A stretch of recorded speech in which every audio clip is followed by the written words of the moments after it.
Discover affairs کے تمام دیکھنے اور سننے والوں کو السلام علیکم ناظرین، آج پاکستان کی موجودہ صورتحال پر بات کریں گے کہ اس وقت جو پاکستان میں سیاسی، معاشی اور اقتدار کی کھینچا تانی کی سی صورتحال ہے وہ کیسی ہے۔ کیا یہی صورتحال کسی اور ملک یعنی یوکرین جیسے ملک کو بھی دیکھنی پڑی تھی، اور کیا اس کے بھی حالات ایسے ہی تھے جیسے آج پاکستان کے ہیں؟ کیا کوئی سازش ہے جسے کامیاب بنانے کے لیے ایڑی چوٹی کا زور لگایا جا رہا ہے؟ کیا یہ طاقتیں اسی حکمت عملی کا بروئے کار لاتے ہوئے پاکستان جیسے ملک میں بھی عدم استحکام کے لیے عمل پیرا ہیں؟ آج انہی رازوں سے پردہ اٹھائیں گے، لہذا آپ تمام دوستوں سے گزارش ہے کہ ویڈیو کو آخر تک ضرور دیکھیے گا۔ ناظرین، یہ میلہ جس چادر کو چھپانے کے لیے لگایا گیا ہے وہ پاکستان کی سالمیت، بقا اور استحکام کی چادر کی ہے۔ اس ملک کے 50 سال سے گروی شدہ نام نہاد اقتدار اعلیٰ پر مکمل قبضے پر بڑی طاقتوں میں جنگ اس دن سے شروع ہو گئی تھی جب 11 اکتوبر 2011 کو امریکی وزیر خارجہ ہیلری کلنٹن کا فارن پالیسی میگزین میں مضمون امریکاز پیسیفک سینچری، امریکہ کی بحر الکاہل میں اگلی صدی کے عنوان سے شائع ہوا تھا۔ اس مضمون میں اس نے تمام امریکی تھنک ٹینکوں کی مرتب کردہ خارجہ اور عسکری پالیسی کا واضح خاکہ بتایا تھا۔ اس نے لکھا تھا کہ آئندہ صدی کی امریکی سیاست اور خارجہ پالیسی کا مرکز و محور افغانستان اور عراق کی بجائے ایشیا ہوگا، جس کی بنیادی وجہ ابھرتی ہوئی عالمی قوت چین کی معاشی اور جغرافیائی ناکہ بندی کی ہے۔ ٹھیک 8 سال بعد 4 نومبر 2019 کو امریکی عسکری قوت کے مرکز پینٹاگون نے اپنی اسی پالیسی کے مرکز و محور ایشیا کا حدود اربع بھی بتا دیا کہ اب امریکہ بحر ہند اور بحر الکاہل کے سمندروں پر مکمل اختیار اور قبضے کی جنگ میں داخل ہو رہا ہے۔ اسے انڈو پیسیفک اسٹریٹجی کا نام دیا گیا۔ یہ حکمت عملی اس وقت دنیا کو ایک بار پھر دو بڑی قوتوں کے درمیان جنگ کی طرف دھکیل چکی ہے، اور امریکی اس جنگ میں اپنے کسی بھی ہدف کو نہیں چھپا رہے۔ ان کے نزدیک اس دنیا کے وسائل، آبی و بحری راستوں اور ان راستوں سے وابستہ معیشت کو اپنے تابع کرنے کے لیے انہیں گزشتہ 20 سالوں سے دنیا کے نقشے پر معاشی قوت بن کر ابھرنے والے چین کو روکنا ہے اور اس کے ہر اتحادی کا سر کچلنا ہے، خواہ وہ ایک بار پھر سے ابھرتی ہوئی قوت روس ہی کیوں نہ ہو۔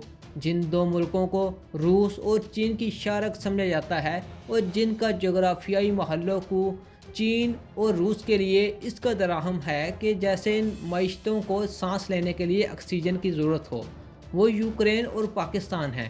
ناظرین، یوکرین سے بحرہ اسود کی ناکہ بندی ہو سکتی ہے اور پاکستان سے بحیرہ عرب اور بحر الہند کا راستہ روکا جا سکتا ہے۔ دونوں ہی روس اور چین کی معیشتوں کے لیے لائف لائن ہیں۔ یوکرین کو پاکستان میں تازہ برپا ہونے والے سیاسی تماشے سے 6 سال پہلے گزارا جا چکا ہے، اور آج ہم پر بھی وہی حکمت عملی آزمائی جا رہی ہے۔ سوویت یونین سے آزادی کے بعد امریکی CIA نے کمال محنت اور وسیع سرمایہ کی مدد سے یوکرین میں ایک ایسی سیاسی قیادت کو جنم دیا جس کے دل و دماغ یورپ کے حق میں خرید لیے گئے تھے۔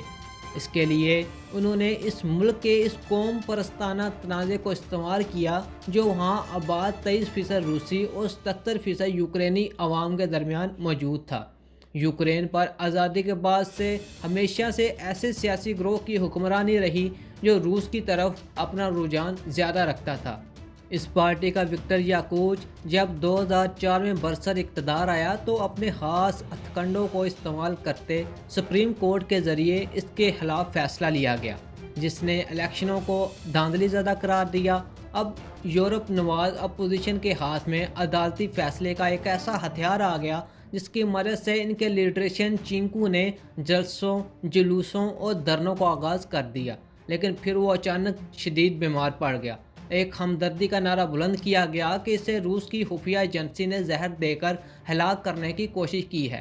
اسی ڈرامے، ہنگاموں اور زہر خورونی سے پیدا ہونے والے ہمدردی کے جذبات نے اسے اقتدار کی کرسی پر پہنچا دیا، اور روس کا ہمدرد صدر وکٹر یانوکووچ اپوزیشن میں چلا گیا۔ یوکرین میں سیاسی قیادت خرید کر عوامی جذبات برانگیختہ کر کے اقتدار کی تبدیلی کو دنیا بھر کے دانشور زرد انقلاب یعنی اورنج ریولوشن کہتے ہیں۔ اپوزیشن کی اس تحریک کو جن عالمی ڈونرز اور یورپی ممالک کے اداروں نے براہ راست سرمایہ فراہم کیا، ان میں امریکہ کا ایک اسٹیٹ ڈپارٹمنٹ، دوسرا یو ایس ایڈ، تیسرا نیشنل ڈیموکریٹک، چوتھا انسٹیٹیوٹ فار انٹرنیشنل افیئرز، پانچواں international Republican institute, freedom house اور چھٹا جارج سوروز اوپن سیکیورٹی شامل تھے، جبکہ 1988 سے ہی امریکہ کا national Advent fund for democracy Ukraine کی سیاسی پارٹیوں کو خفیہ طور پر سرمایہ فراہم کرتا چلا آ رہا تھا۔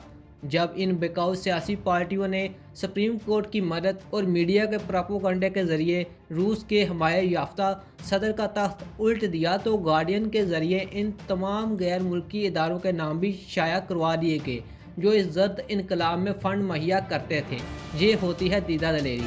اب روس کو خطرے کا احساس ہوا اور اس نے بھی یوکرین کی سیاست میں اسی طرح حصہ لینا شروع کر دیا جیسے یورپ اور امریکہ لیتے ہیں۔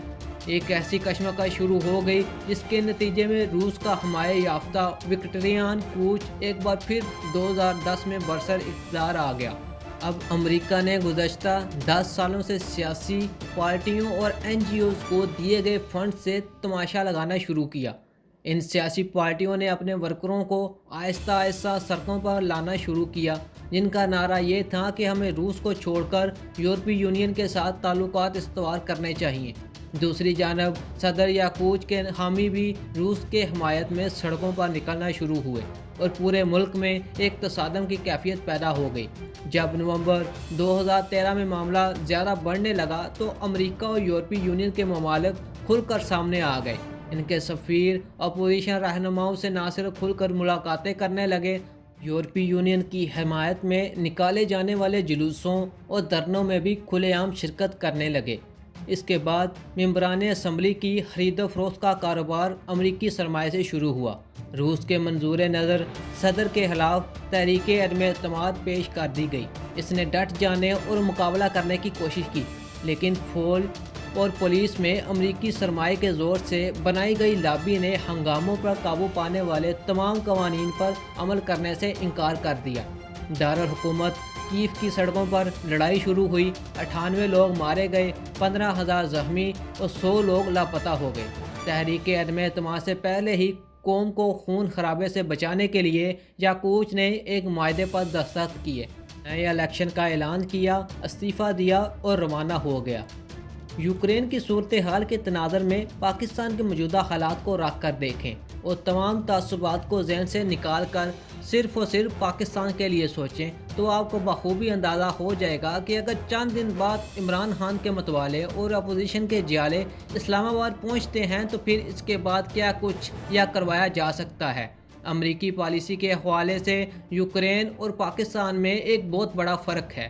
امریکہ یوکرین کو ایک پرامن اور اپنا اتحادی ملک بنا کر اپنا حلیف رکھنا چاہتا ہے، جبکہ پاکستان کے بارے میں اس کی پالیسی یہ ہے کہ اسے مسلسل عدم استحکام کا شکار، معاشی طور پر پسماندہ اور مستقل افراتفری کا شکار ملک بنا دیا جائے۔ ایسے میں قوت و اقتدار کی وہ جنگ جو امریکہ نے اگلی پوری صدی کے لیے چین کے خلاف شروع کر رکھی ہے، اس میں پاکستان اب ایک عالمی کھینچا تانی کا اہم مرکز بن چکا ہے۔ ایک خون ریز ہنگامے کی دیر ہے کہ ایک چنگاری کے سلگنے کی بات ہے، اور اس کے بعد جو ہوتا نظر آ رہا ہے اس میں نہ سیاست بچے گی، نہ سیاستدان، نہ نظام بچے گا اور نہ نظام کے پروادہ۔ وہی رہے گا جو اس کشمکش میں جیتے گا۔ اور ایک بات یاد رکھو، یہ کوئی نظریاتی جنگ نہیں، اور جب جنگ کسی نظریے کے لیے نہ ہو بلکہ صرف اور صرف اقتدار اور غلبے کے لیے ہو تو پھر وہاں وہی جیتتا ہے جو طاقتور ہوتا ہے۔ تو ناظرین، آپ کی اس بارے میں کیا رائے ہے؟ ویڈیو کے نیچے کمنٹ کر اپنی رائے سے ضرور آگاہ کیجیے گا۔ ملتے ہیں اگلی ویڈیو میں، تب تک کے لیے اللہ حافظ۔